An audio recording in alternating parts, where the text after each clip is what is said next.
বার্তা এক নজর, সবার খবর সমান নজর।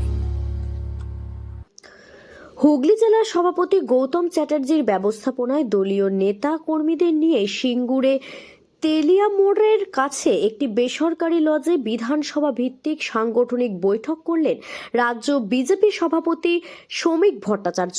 উপস্থিত ছিলেন রাজ্য বিজেপির অন্যতম সহ সভাপতি সঞ্জয় সিং, রাজ্য বিজেপি সম্পাদক দীপাঞ্জন গুহ, জেলা সভাপতি গৌতম চ্যাটার্জি সহ অন্যান্য রাজ্য নেতৃত্বরা। 2 ঘন্টা চলে বৈঠক।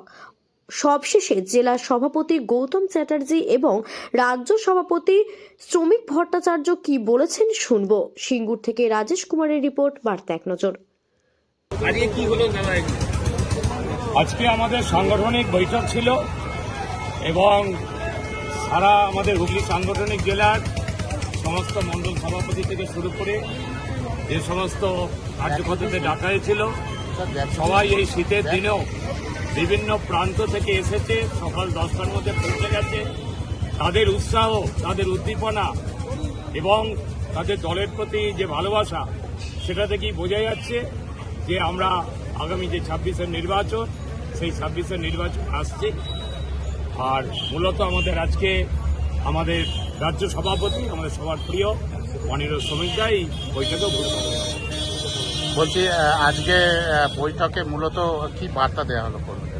মূলত বার্তাটা টোটালটাই সাংগঠনিক, মানে সংগঠনের কাজ আরো বৃদ্ধি করা, আরো মানুষের কাছে যাওয়া, এটাই আমাদের রাজ্য সভাপতি। আমাদের সাংগঠনিক বৈঠক কি হলো সেটা তো সাংবাদিকদের বলবো, আর এইসব বিষয় নিয়ে আলোচনা বলবো না, সম্পূর্ণই সাংগঠনিক। আপনাদের বলতে পারলে আমি খুশি হতাম, কিন্তু দলের শৃঙ্খলা আমাকে আপনাকে বলতে দিচ্ছে।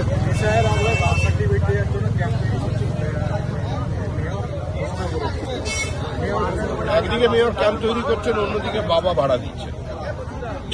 পশ্চিমবঙ্গে এখন বাবা ভাড়াটাই চলছে। আমরা যাত্রা দেখেছিলাম বাবা কেন চাকর, এখন নতুন যাত্রা আসছে শ্বশুর হলো বাবা। চারিদিকে চলছে। বার্থ সার্টিফিকেট দেওয়ার হিড়িক পেড়েছে, এটা অনেকদিন ধরেই চলছে বিভিন্ন সীমান্তবর্তী জেলাগুলো, গ্রাম পঞ্চায়েতে। এখন ক্যাম্প করে মানে জন্মের ঠিক ঠিকানা লিখে দেবেন ফিরাদাকে।